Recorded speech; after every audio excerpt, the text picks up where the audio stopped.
վերցնում օրինակ EVN report-ի հարցումներից, ըստ որի օրինակ 26% կընտրեն ԿՊ-ին, 11% Ուժեղ Հայաստան կուսակցությանը,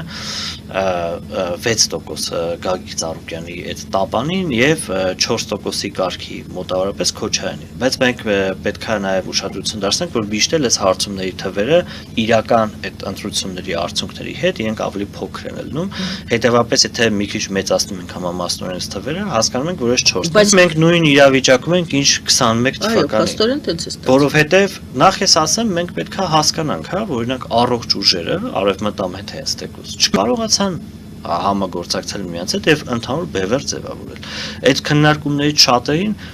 ես էլ եմ ականատես եղել եւ կարող եմ, որովհետեւ կա առաջի համարը լինելու բարդույթ, որովհետեւ այդ բոլոր առողջ ուժերի այդ մի հատ առաջնորդը ինքը մտածում է, որ ինքը պետք է լինի առաջի համարը, ես վստահեցնում եմ մեզ դիտողներին, որ սա է եղել խնդրեմը։